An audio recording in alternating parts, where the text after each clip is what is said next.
ini berisi rangkuman materi mata pelajaran agama Islam untuk siswa kelas 9 semester 1 dan 2. Materi video bab 1, meyakini hari akhir, mengakhiri kebiasaan buruk.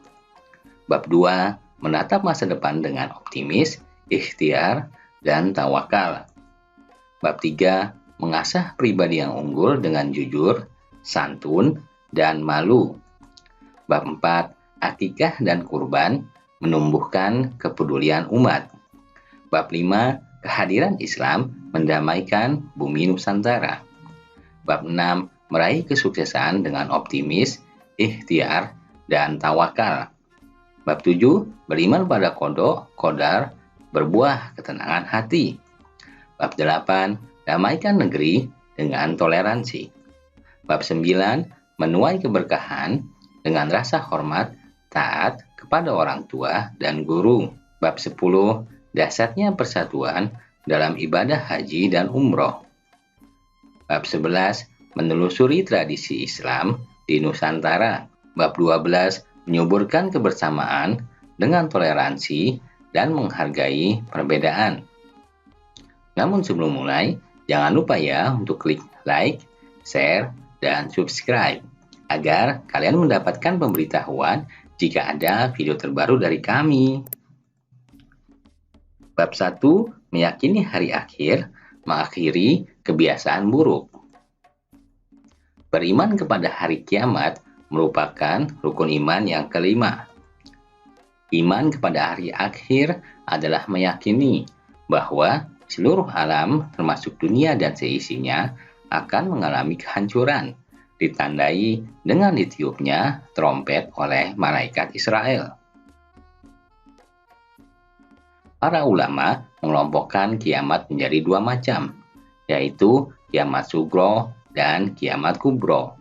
Setelah kejadian kiamat kubro yang sangat dahsyat itu, semua manusia akan mati dan mengalami proses kehidupan di alam akhirat, yaitu alam barzah, yaumul ba'ts, yaumul hasr, yaumul mizan atau hisab. Setiap perbuatan baik dan buruk manusia akan menerima balasan dari Allah Subhanahu wa Ta'ala seadil-adilnya. Bab 2, menatap masa depan dengan optimis, ikhtiar, dan tawakal. Sifat optimis adalah sifat orang yang memiliki harapan positif dalam menghadapi segala hal atau persoalan. Kebalikan sifat optimis adalah pesimis. Orang yang memiliki sifat pesimis selalu berpandangan negatif dalam menghadapi persoalan. Ikhtiar adalah berusaha bersungguh-sungguh untuk mencapai harapan, keinginan, atau cita-cita. Tawakal artinya berserah diri kepada Allah Subhanahu wa Ta'ala atas hasil usaha kita setelah berusaha dan berdoa dengan sungguh-sungguh. Orang yang menyertakan tawakal dalam setiap tindakan dan usahanya akan berdampak positif terhadap kepribadiannya. Bab 3, mengasah pribadi yang unggul dengan jujur, santun, dan malu. Seseorang disebut jujur apabila berkata apa adanya dan sesuai kenyataan. Menurut Quran Surat Ali Imran ayat 77 bahwa orang-orang yang ingkar janji dan melanggar sumpah akan mendapat azab yang pedih dari Allah Subhanahu wa Ta'ala. Dalam Al-Ahzab ayat 70, Allah Subhanahu wa Ta'ala memerintahkan orang-orang beriman untuk bertakwa dan berkata benar. Santun adalah berkata lemah lembut dan bertingkah laku halus dan baik. Ucapannya lemah lembut, tingkah lakunya halus, serta menjaga perasaan orang lain. Santun mencakup dua hal, yaitu santun dalam ucapan dan santun dalam perbuatan. Quran Surat Al-Baqarah ayat 83 memerintahkan agar bertutur kata yang baik kepada manusia. Malu adalah menahan diri dari perbuatan jelek, serta merasa sangat tidak enak hati jika melakukan perbuatan tercela. Malu merupakan benteng pertahanan seseorang dalam menghindari perbuatan maksiat dan merupakan faktor pendorong untuk melakukan kebaikan. Sumber sifat malu adalah keimanan dan pengakuan akan keagungan Allah Subhanahu wa taala. Bab 4, akikah dan kurban menumbuhkan kepedulian umat. Hewan yang sudah disembelih akan menjadi lebih baik dan suci serta halal untuk dimakan. Penyembelihan yang sah dalam ajaran Islam adalah penyembelihan yang memenuhi ketentuan-ketentuan syariah. Ketentuan yang harus dipenuhi seorang penyembelih adalah A. Beragama Islam, B. Menyembelih dengan sengaja, C. Balik dan berakal, serta membaca bismillah. Ketentuan yang harus dipenuhi hewan yang akan disembelih adalah A. Dalam keadaan masih hidup dan termasuk jenis hewan yang halal. Alat penyembelih harus memenuhi ketentuan berikut ini. A. Tajam dan dapat melukai. Boleh terbuat dari besi, baja, bambu, atau apa saja yang tajam. B. Tidak terbuat dari tulang, kuku, atau gigi. Penyembelihan hewan ada dua macam, yaitu secara tradisional dan secara modern. Pelaksanaan akikah dan kurban hukumnya sunat muakkad. Akikah sebaiknya dilaksanakan pada hari ke-7 setelah kelahiran anak. Akikah untuk anak laki-laki 2 ekor kambing atau domba, dan untuk anak perempuan cukup 1 ekor saja. Waktu penyembelihan kurban adalah setelah sholat Idul Adha, yaitu tanggal 10 Zulhijjah atau 3 hari tasyrik, tanggal 11, 12, dan 13 bulan Zulhijjah. Bab 5, kehadiran Islam mendamaikan bumi Nusantara. Islam masuk di Nusantara melalui jalur perdagangan berlangsung dengan cara-cara damai. Agama Islam sudah masuk ke Indonesia pada abad ke-7 Masehi. Namun, agama Islam mulai menyebar sekitar abad ke-13 Masehi. Menurut para sejarawan, teori-teori tentang kedatangan Islam ke Indonesia dapat dibagi menjadi teori Mekah, teori Gujarat, teori Persia, dan teori Cina. Kerajaan Samudra Pasai di Aceh merupakan kerajaan Islam pertama di Indonesia.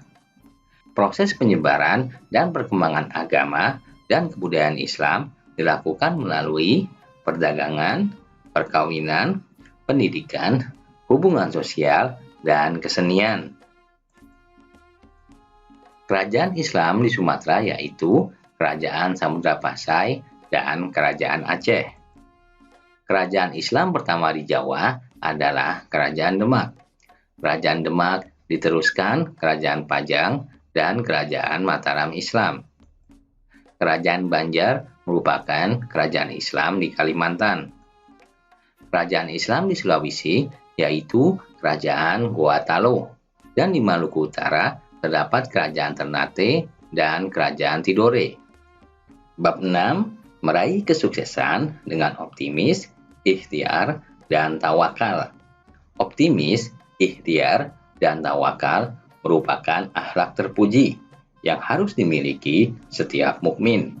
Ketiganya menjadi kunci meraih kesuksesan hidup, baik di dunia maupun di akhirat. Semua manusia pasti ingin meraih kesuksesan tersebut. Oleh karena itu, penting bagi kalian untuk mengamalkan ketiga sifat mulia ini dalam kehidupan sehari-hari.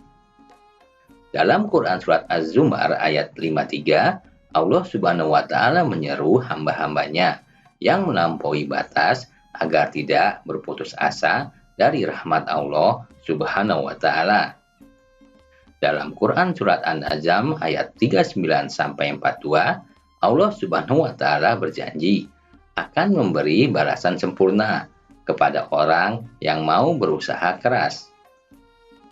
Quran Surat Ali Imran ayat 159 berisi perintah Allah Subhanahu wa Ta'ala untuk berlaku lemah lembut, memaafkan kesalahan orang lain, memohonkan ampun untuk orang lain, bermusyawarah, dan bertawakal kepada Allah Subhanahu wa Ta'ala. Bab 7. Beriman kepada qada dan qadar, berbuah ketenangan hati. Qada adalah ketetapan Allah Subhanahu wa Ta'ala terhadap segala sesuatu sejak zaman azali. Zaman azali yaitu zaman dikala segala sesuatu belum tercipta. Qadar ialah perwujudan kehendak Allah Subhanahu wa Ta'ala terhadap semua makhluknya dalam qadar dan bentuk-bentuk tertentu sesuai dengan iradahnya.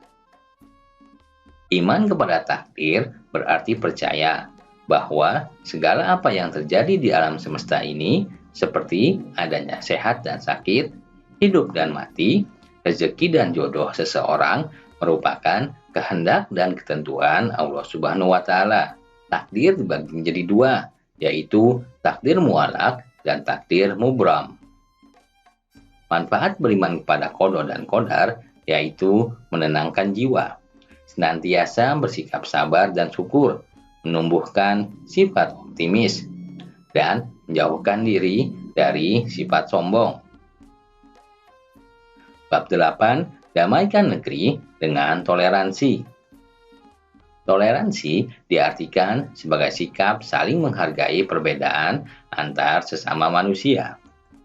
Toleransi dalam Islam mencakup dua hal, yaitu toleransi antar umat seagama dan toleransi antar umat beragama. Toleransi antara umat beragama yaitu menghargai dan menghormati pemeluk agama lain untuk beribadah sesuai agama dan keyakinannya masing-masing. Perbedaan merupakan sumber kekuatan apabila bersatu dan bekerja sama.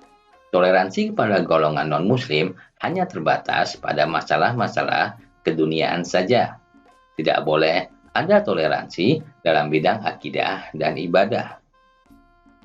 Ajaran Islam penuh dengan pesan-pesan damai dan saling menghargai perbedaan. Dengan menjunjung tinggi sikap menghargai perbedaan, maka kehidupan masyarakat akan damai dan sejahtera. Sikap toleransi harus diterapkan dalam hubungannya dengan sesama muslim maupun non-muslim, sehingga dapat menciptakan kedamaian dan keharmonisan hidup. Bab 9. Menuai keberkahan dengan rasa hormat dan taat kepada orang tua dan guru. Menghormati dan menyayangi kedua orang tua merupakan kewajiban seorang anak. Seorang siswa wajib menghormati dan menaati gurunya. Menghormati kedua orang tua dan guru akan mendatangkan keberkahan hidup. Seorang ibu memiliki kedudukan 3 tingkat dibanding bapak. Salah satu bentuk berbakti kepada orang tua dan guru adalah mendoakan mereka setiap saat. Orang tua dan guru telah berjasa besar bagi kehidupan kita. Bab 10. Dasarnya persatuan dalam ibadah haji dan umroh. Haji adalah mengunjungi Ka'bah untuk melakukan beberapa amal ibadah dengan syarat-syarat yang telah ditentukan dan hukumnya wajib bagi setiap umat Islam yang mampu. Syarat wajib haji adalah Islam, balik, berakal, merdeka, dan mampu.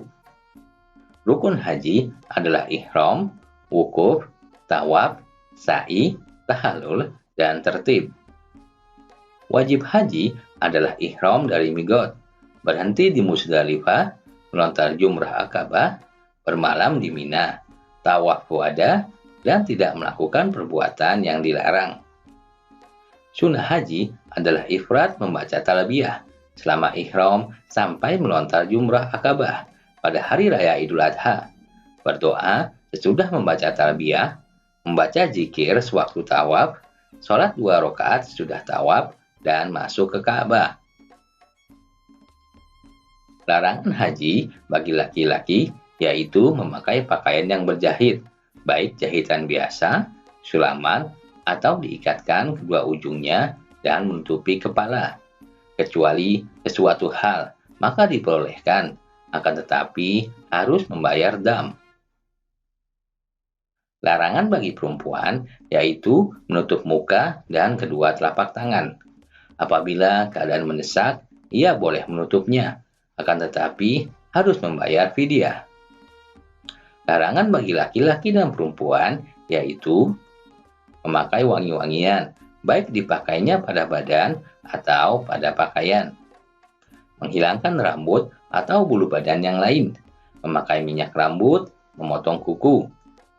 Mengakadkan nikah, baik menikahkan, menikah, atau menjadi wali nikah. Bersetubuh bagi suami istri dan berburu dan membunuh binatang darat yang liar dan halal dimakan. Dam atau denda bagi haji tamatsu dan haji kiron mengerjakan salah satu dari beberapa larangan. Misalnya bersetubuh bagi suami istri sebelum tahallul pertama, membunuh binatang liar, dan terhambat atau terlambat dalam perjalanan. Umroh adalah berkunjung ke Ka'bah dengan melaksanakan tawaf dan sa'i dalam waktu yang tidak ditentukan. Hukumnya adalah fardu ain atas umat Islam sekali dalam seumur hidupnya. Syarat wajib umroh adalah Islam, baligh, berakal, dan merdeka. Rukun umroh adalah ihram, tawaf, sa'i, tahallul, dan tertib. Wajib umroh adalah ihram dari miqat dan menjauhi segala larangan umroh yang jumlah dan bentuk larangannya sama dengan larangan haji. Hikmah haji dan umroh adalah menghapus semua dosa kecil dan menyucikan diri dari perbuatan maksiat. Diampuninya segala dosa karena Allah Subhanahu wa Ta'ala Maha Pengampun, Maha Pemurah, dan Maha Penyayang. Kecuali yang berkaitan dengan hak-hak sesama manusia harus diselesaikan terlebih dahulu. Menyucikan jiwa seseorang dan berbaik sangka kepada Allah Subhanahu wa Ta'ala, menciptakan rasa persatuan dan kesatuan umat Islam di dunia, mempererat tali persaudaraan bagi umat Islam di seluruh dunia. Media untuk berdakwah, menyebarkan ajaran Islam ke seluruh dunia, seperti yang dilakukan oleh Nabi Muhammad SAW, selalu menemui jamaah haji dalam setiap tahunnya, lebih mengutamakan kepentingan agama daripada kepentingan pribadi. Bab 11. Menelusuri tradisi Islam di Nusantara. Sebelum tradisi Islam ada di Indonesia, sebelumnya telah ada tradisi Hindu-Buddha, sehingga pada akhirnya terjadi akulturasi di antara keduanya. Di antara pengaruh kebudayaan Hindu-Buddha dalam kebudayaan Indonesia, misalnya tampak pada seni rupa dan seni ukir. Seni Islam yang berkembang di Nusantara adalah seni arsitektur, seni ukir, kaligrafi, seni tari, seni musik atau suara, seni pertunjukan, dan seni sastra. Tradisi atau budaya Islam yang berkembang di Nusantara seperti halal bihalal, tabot atau tabuik, kupatan, sekaten, gerebek, gerebek besar, kerobok maulid, tradisi Rabu Kasan, dugderan, tumpeng, dan lainnya. Umat Islam atau generasi muda dapat menjaga kelestarian tradisi Islam dengan cara melanjutkan keberadaannya atau mengembangkannya agar sesuai dengan perkembangan zaman. Bab 12 menyuburkan kebersamaan dengan toleransi dan menghargai perbedaan. Allah Subhanahu wa Ta'ala tidak pernah membeda-bedakan manusia dari bentuk tubuh ataupun harta bendanya. Namun Allah Subhanahu wa Ta'ala melihat manusia dari amal soleh dan kebersihan hatinya. Manusia yang paling mulia di sisi Allah Subhanahu wa Ta'ala adalah manusia yang paling banyak amal solehnya dan bersih hatinya. Latihan yang paling sederhana adalah memulai dari lingkungan sekitar. Misalnya, dalam keluarga, mau menghargai kesukaan anggota keluarga yang lain. Dan di sekolah, seperti mau menghargai pendapat teman-teman saat berdiskusi kelompok. Hal-hal seperti ini mungkin bagi kalian terlihat sepele, akan tetapi apabila kalian biasakan dalam kehidupan sehari-hari, maka kalian akan lebih mudah untuk bertoleransi dan menghargai perbedaan dalam kehidupan bermasyarakat, berbangsa, dan bernegara. Jika diri kita sudah terbiasa bertoleransi dan menghargai perbedaan, maka kehidupan akan menjadi lebih tenang dan penuh kedamaian.